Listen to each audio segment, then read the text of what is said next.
Greetings everyone and welcome to my channel. I'm the Good Wife and I bring you activities that go on every day in my life here at the Crone House that I like to share. Some of these videos are specifically to tarot people, and that's usually happens on Tuesday, so that's maybe why some of you are here today.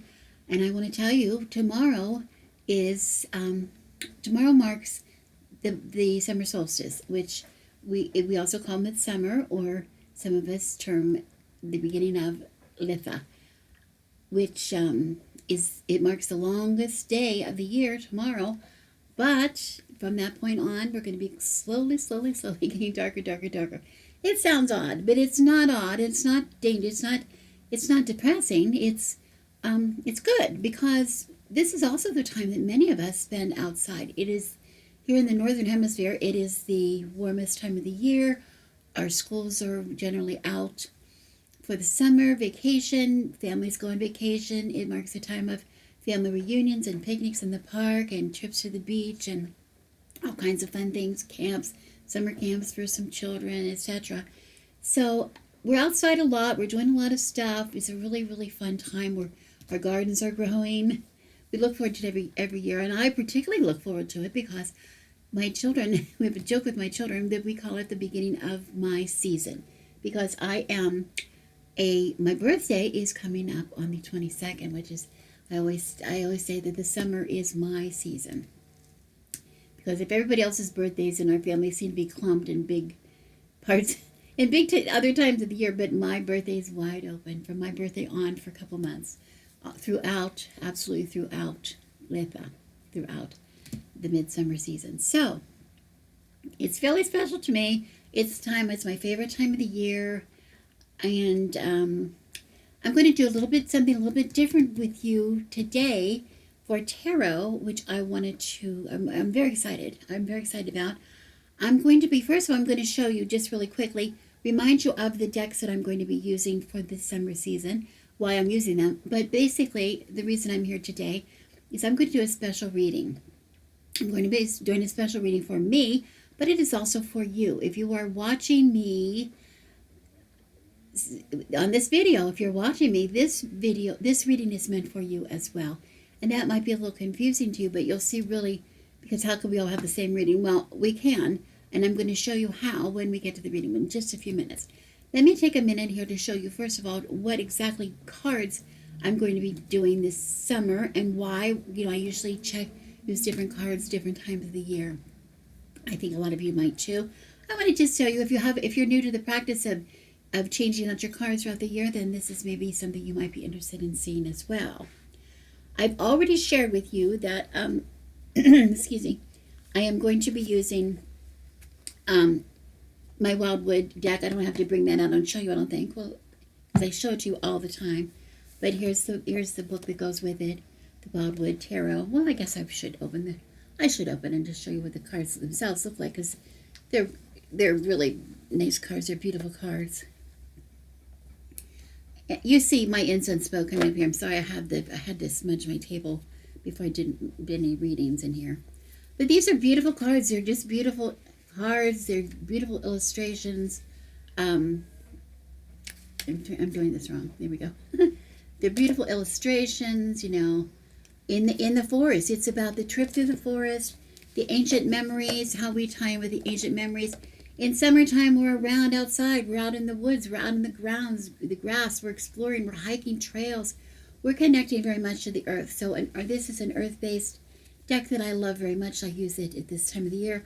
I can use it any time of the year, but I particularly like to use it during the summer months, because it's spring and summer, and into fall. I don't use this so much in the winter. It's not really a winter deck to me, but it could be very much useful in the winter. So that's one I will use for sure. Another one that I want to use, that I'm going to be using for sure, I mentioned this if you saw my last couple videos, the Force of Enchantment Tarot. I always get the name wrong. It's the one I showed you that was in one of my grandmother's handkerchiefs. Again, beautiful illustrations that depict the fantasy side of the forest, the fantasy side, some of our connections So maybe with our childhood memories or our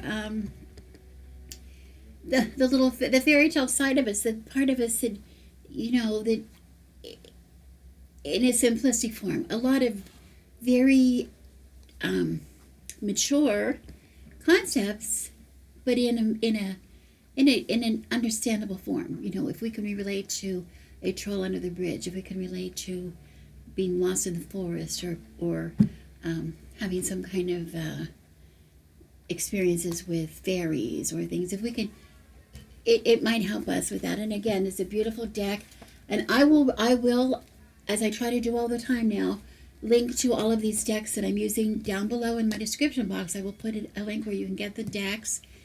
If you follow my link to buy the deck, it helps me out a lot, and I appreciate that so much. So that's one of the reasons I share. But I also want to share because these are great decks. I'm not going to share a deck I don't like. You saw me trim last time the cat's eye, and I did joke about this, but why is this included in my summer? Well, everybody has a vision of a cat, right? Laying out in the sun. Nobody likes the sun more than a cat. A cat will find a little, if a cat never goes outside, if there's a little ray of sunshine coming into the window, a cat will curl up and get into that ray of sunshine. They really enjoy it. They enjoy watching, and they notice everything that's going on around them. And that's going to be a big part of what we're reading today. So I wanted to be sure that I included that. And I joked in my last video, if you don't have this deck and you love cats, you need to go buy the deck. I'm very serious. And if you don't like cats, you might want to buy the deck, because that will teach you a lot about cats, and you might change your mind. It's a very readable deck, and it's just beautiful. It's close to your heart. It'll get close to your heart. Okay. Surprising deck. One is a surprising deck, and then we're going to get to the reading. Why I'm going to use this deck, I'm not sure. But I'm going to use, if you know what is in here, in this bag that I made, you might have seen me make it. By the way, these crocheted bags, I showed you a couple times how to make these bags. And I'm making another one right now, so I'm not going to make another video, but I could link to some videos to show you how to make these. These are really fun and easy to make. But this is a Shadowland. You saw me trim it once before. This is the deck. The Shadowland, just like it implies, it is shadow. Now, what does shadow have to do with sunshine in summer? Well, first of all, technically, it's going to get darker as more and more darkness as the days go by. But that's not why. The reason I wanted to use this in the summer is this treats issues that come up around us in a way that we are not going to judge ourselves. We all have these feelings of maybe being a little embarrassed by something, or a little worried, or regret something. We have regrets. We have habits we cannot get out of, or whatever we're doing. They affect us very much all the time, not just in the dark part of the year. And this way, we can keep in touch with those sides of us in a way that is not too dark. Because a lot of shadow work we do is dark. Let's face it. In the summer, we get all moody, and we pull in behind our curtains, up against our fire, under our blankets, and we do all kinds of shadow work. We just do, a lot of us. And this deck, it ensures that you're going to love yourself even as you explore your shadow side. You're going to love that part of yourself too. So that is one of the reasons we do that. And here's the book. Here's the book in the deck. Is the Shadowland Tarot.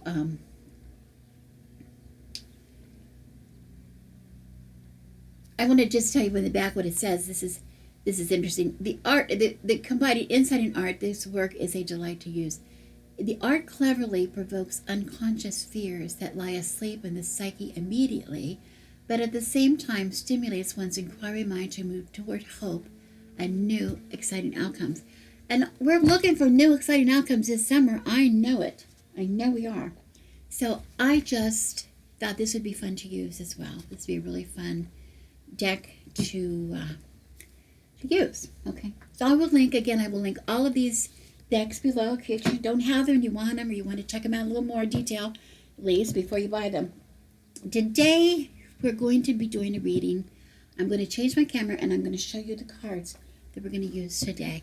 And these are new to me. They're not new to other people, but they're new to me, and maybe they'll be new to you as well. Very, very exciting cards. So stay tuned. Today I'm going to read using, first of all, the Wild Unknown Animal Spirit combined with the Wild Unknown Tarot. Now some of you, this is old news to you, to me.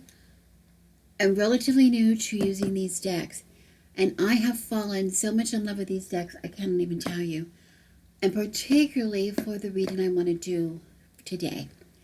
The Animal Spirit, first of all, is, let me show you the cards. First of all, these decks are, the packages, I don't think I'll ever make bags for these because I love these tuck boxes.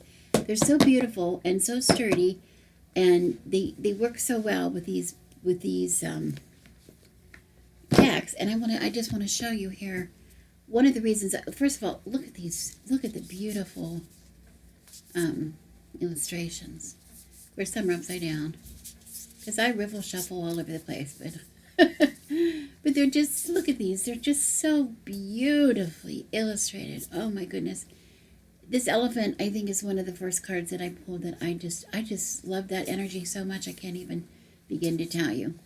Animals that I never thought I would connect to, I connect in ways that I don't even believe it. So, but look at this beautiful deck. It fits your hand beautifully. The cardstock is beautifully, beautiful. I'm so excited. I'm just looking at me getting all crazy. Look how nicely it shuffles. You cannot get a better deck than these, better made deck than these. And these both are by Kim Krantz. The name of the author. I can't get enough of them. So anyway, the Animal Spirit guidebook, where I'm treating it as I would treat an oracle deck. I think that's although I'm sure you can read with it. I don't know if you could, how you can, but you know, a lot of people read with all kinds of oracle decks. But for me, this is an oracle deck. It's very much an oracle deck. So it's going to set, I'm looking at the reading to see what energy, what animal spirit, let's say, what animal spirit is going to be by my side during the summer solstice, during the season of Midsummer or Litha. Okay, as I am out in my adventures, what animal spirit guide is there with me to point out things I need to see, to keep me in a place that I want to begin spiritually, to help me to, in my reactions, when I come across certain situations, to help me with the reactions, to help me with keeping myself grounded, to help me with going forward, keeping myself going forward and not retreating back into my house. I'm so used to being in my house. We haven't been out in a long time, really, because following the quarantine lifting period, it's still some people are in it. My husband, of course, had his illness, and we had a lot of things happen to us. So we haven't, and then, of course, after the dark of winter, we had dark and cold winter, which is very unseasonable for us here.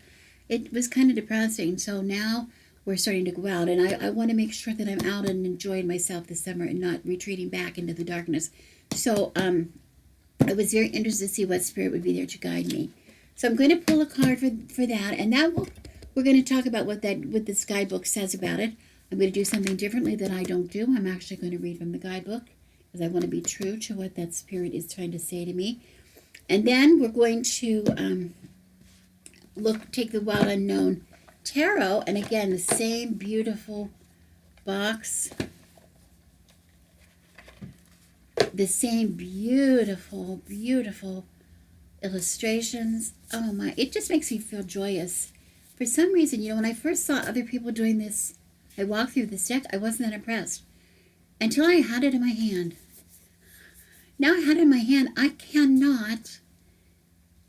I think about some of these images all day long. I mean, that's kind of weird, but I really do. I really do. Look at that beautiful, where was that? That beautiful owl, the Father of Swords. Oh, isn't that gorgeous? Okay.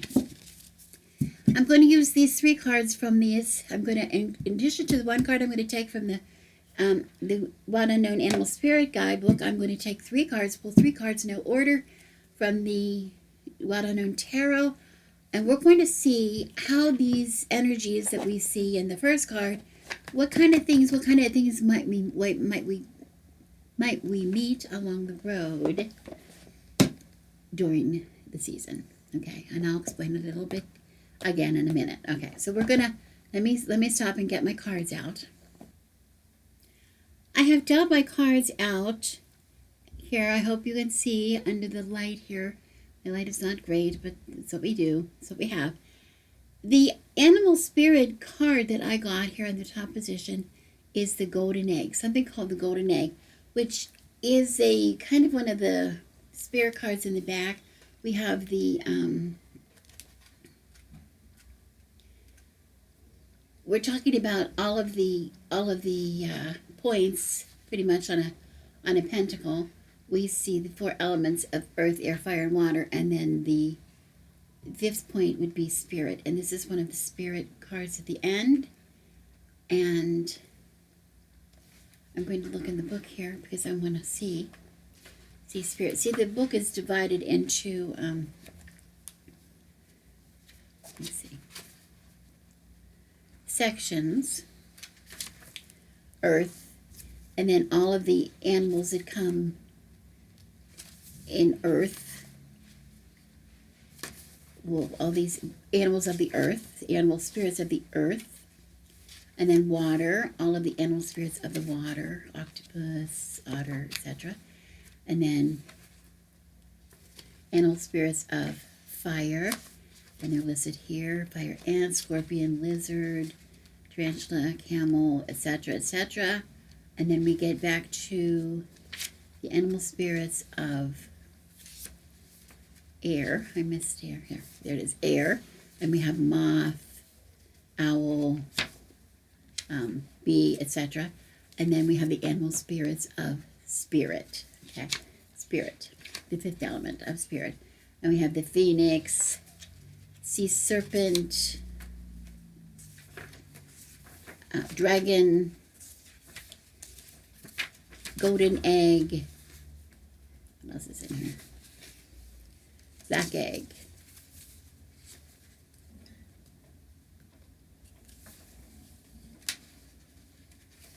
Unicorn, I think that's it. Yeah.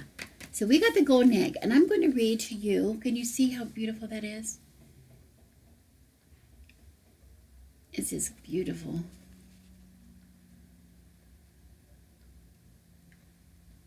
I'm going to read you what it says in the book, because and then we'll talk about it in a minute. Now remember, this, we've asked a question, and this is for me, and this is for everyone else as well that is watching me today, or well, from this video during the season of Litha here. This is the message at the center of the heart. That's what they describe this as, the center of the heart. The message that comes from the center of the heart, the unstruck sound. It says, within the golden egg lives a precious sound. Deep within that sound resides a message. The sound cannot be heard, nor the message discerned, until we retreat from the noise of modern-day life. The magical essence of the golden egg needs warmth, quiet, and time to unfold. No rushing, pushing, or grasping. Find a place of deep and restful ease, perhaps through yoga or meditation. If you do not have yet a meditation practice, take some time for introspection or contemplation. When the mind begins to settle and the breath is calm, ask the question that weighs heaviest on your heart, staying open to any response you hear. Okay, and it goes on a little bit longer, but basically it is talking to us about going out to hear what is within. And we're going to talk about that, going out into Litha, going out to the beach, going out to the lake, going out to your campfires, going out to your family reunions, going out to your picnics, going out to the park, going to the dog park, going out for walks, going out and watching the sunset, going out and watching the sun rise, and listening to your heart. I'm making that a practice this summer, and I think that is beautiful. Oh, is that timely for what we're talking about here? That is very timely. We want to keep that message with us through Litha. until we come up into like August. And I would say take it in, keep it going, in your summer until your summer really ends for you, whenever that ends. In the wheel of the year, Midsummer or Litha ends, with Lammas at the beginning of August. But we all know that summer extends for a lot of us beyond that. So just keep that in your heart. Keep listening to what's in your heart while you are outside. And it's reminding me very much of the omens that we did at the end of the year last year. During the final days of December, we were out seeking omens for the year to come. And oh my goodness, that was my first experience of doing that, and wasn't that precious? That worked so well for me. And I'm very excited to see this coming up here. So this is for all of us. All of us. Get out and listen to what is inside. Go outside to hear what is inside. Beautiful. Away from the noise of the computers. Away from the noise of the television or music or, office noise or day-to-day family noise. All the ruckus that goes on inside the house with the washing machine going, the vacuum cleaner going, whatever the kids fighting, whatever they're doing, whatever's going on. Go out and listen to what's within. Now I ask for three cards to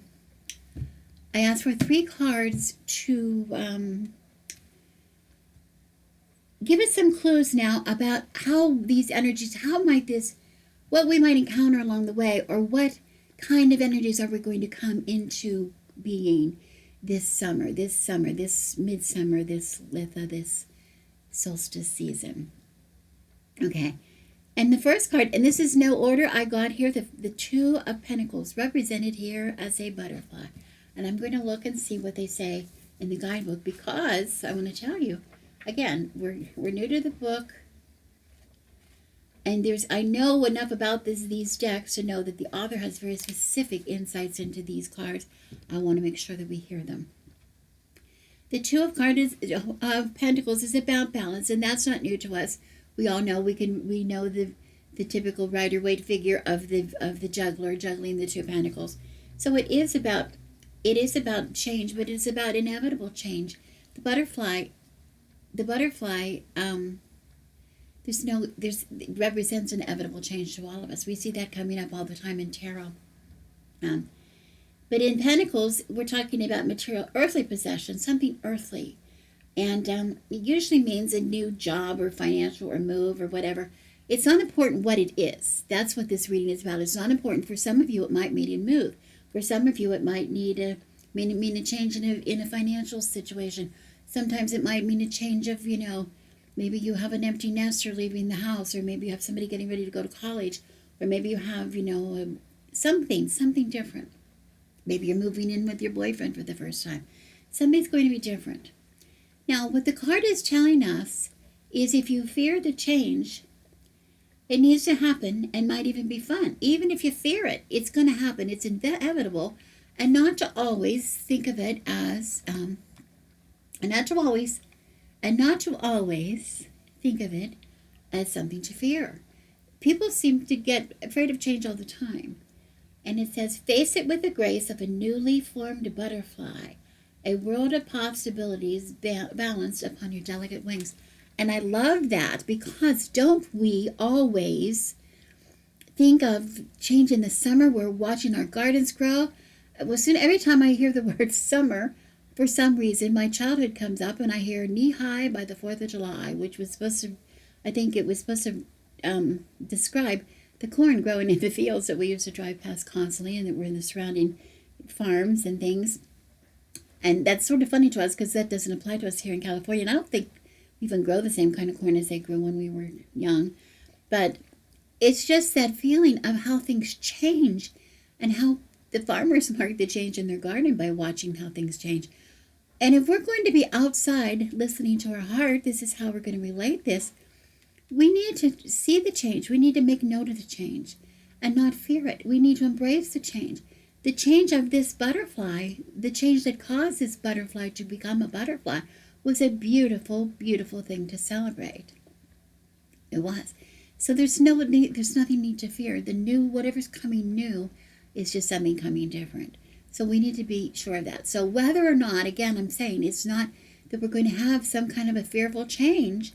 it is just to keep your eye out and look and see if this is going to be something that's happening to you this summer. Any kind of change, remember not to fear it. Remember it could be so much better than it was in the past. And remember to use the opportunity to look within and listen to the message that the change is bringing to you within the golden egg that's inside your heart. Okay. Now here's a card here, the Daughter of Cups. And the Daughter of Cups, I kind of think every time I see cups, I think it might be a card meant for me particularly because I am. This is my season, summer season. I'm a moon, triple Cancer, so it's moon, moon, moon. This little duckling here on the water that's causing the rainbow ripple. I love that so much. It's so beautiful. It's all about the creative side of you or the emotional side of you. And it says here, creative energy abounds from the Daughter of Cups. She's romantic, artistic, and easily inspired by her surroundings. A true dreamer by nature, she struggles to stay grounded or to deal with any harsh realities that come her way. Conflict of any kind is very disturbing to the gentle creature. Well, that is very true of me. I don't like I don't like conflict. I think I create a lot of conflict, but I don't really like it. I don't like conflict. And the business of staying grounded, you see me all the time. Here's my stones I'm using constantly, right? Constantly I'm using these bracelets. I keep her right here on my table to keep me grounded, to try to keep me balanced. And isn't it noticeable? I'm not wearing any bracelets here today because I'm going to let the cards ground me. I'm letting these cards ground me today. So I wanted to be, open to whatever they were saying.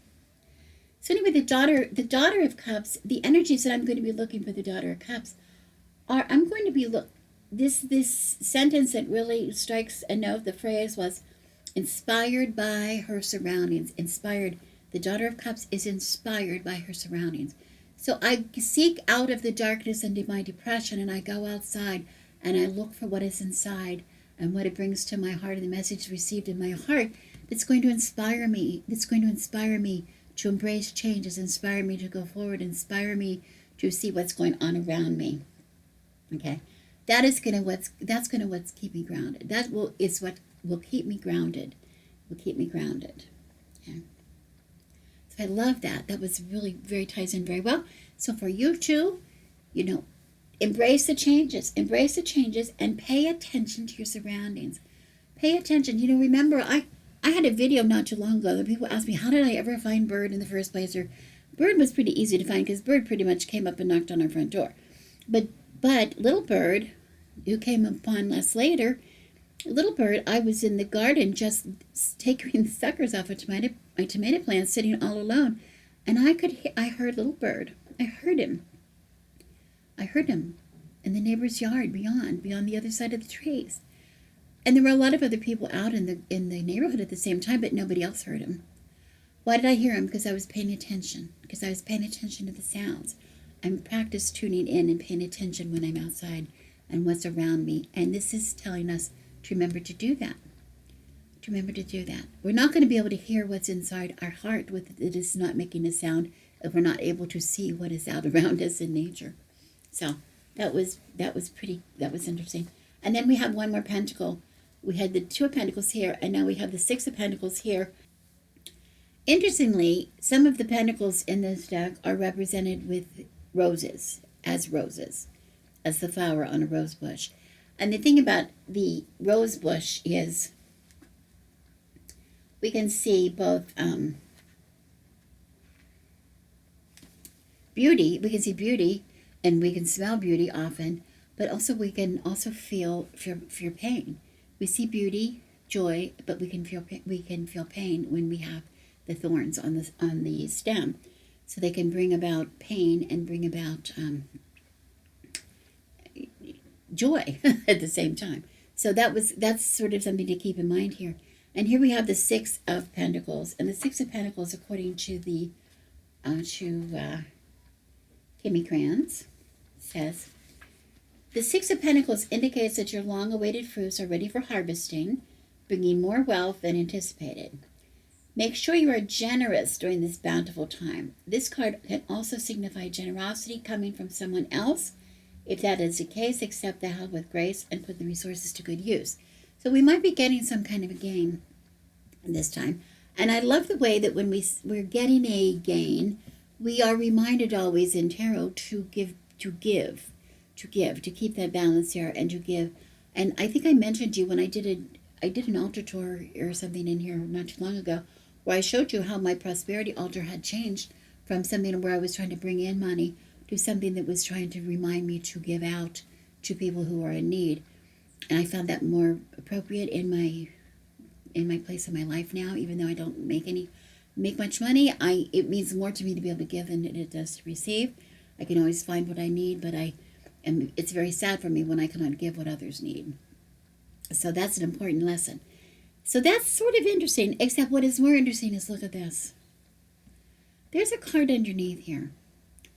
And the reason there's a card underneath here is when I dealt these cards out initially, this is not the card that came up here. This is the card that came up here.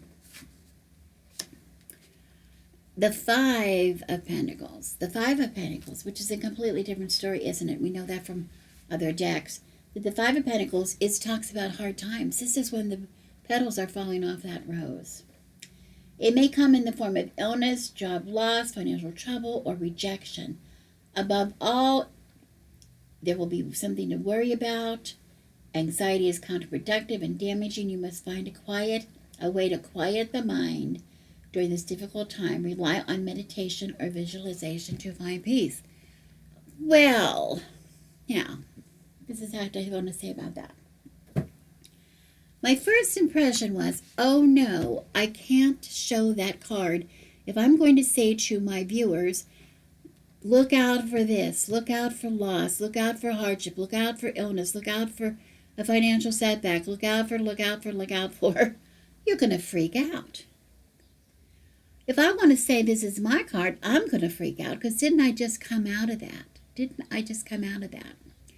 Well, we have to realize, because we have this inevitable change, there's always going to be loss with gain. There's always going to be sadness with joy. There's always going to be these things. But the importance of this card showing up for us is not that it's going to happen for us. It's to pay attention.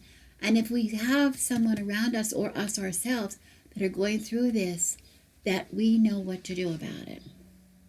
We know what to do about it this summer, at least. We're going to be listening to this in the Golden Egg.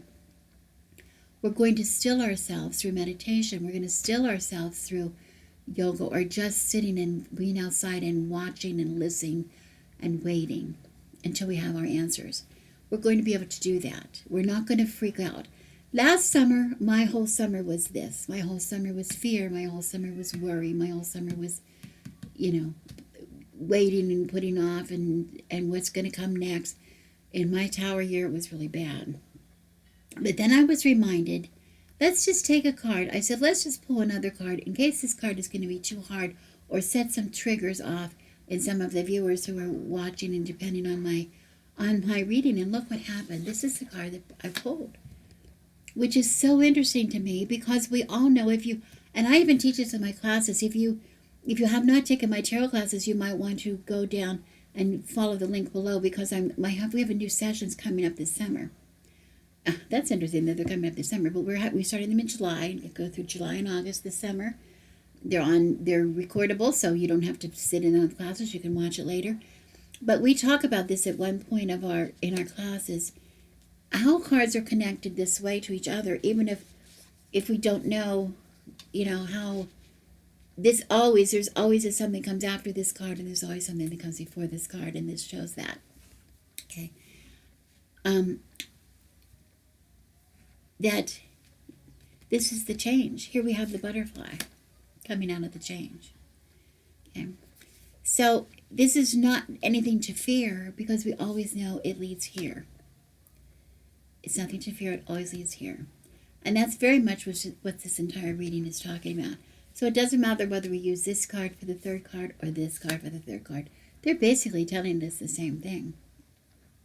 Because with every rose bush, we have both beauty and pain. We have joy and pain, joy and sorrow, beauty and, the beautiful buds and the sharp thorns. We have that everywhere. Okay. I thought this was a really fun little read. I don't want to make this a video longer than I do. I tend to do that. But it really excited me how it really tied in together. And this is the first time. I want you to try to keep it. And if you have a screenshot, you might want to take a screenshot of this. I'm not sure. Or you would just come back and watch the video again. But the whole message here is to check in. Check in with yourself and use this time, whatever your life circumstance is, whether you're in a good time or in a sad time or a sorry time. It is go out on your porch, sit on your porch, pour yourself a glass of iced tea, sit on your porch, rock in a rocker, swing in a swing, whatever you have. And, yes, it's a good place to sit and read, but for right now, don't sit and read. Sit and listen. Sit and listen to your heart. Sit and listen to the messages coming from the golden egg. Sit and listen to the bird song. Sit and listen to the sit and watch the stars. Sit and watch the rain. Whatever. Still yourself and listen to it then. And you know that there's going to be some changes ahead of you. We're talking about 6 weeks probably of, 6 weeks or longer. We have basically 2 months really of summer here at least. And a lot of things are going to happen in that 2 months. Some things are going to be very beautiful. Other things might be hurtful or hard. But we're always going to be able to get through it. We're always going to be able to get through it and learn from it. I wish all of you a very, very, very blessed summer solstice, a blessed midsummer, a blessed Litha. All the blessings. As always, I am Rebecca, the good wife of the Crown House. Thank you for watching, and I wish you all blessings.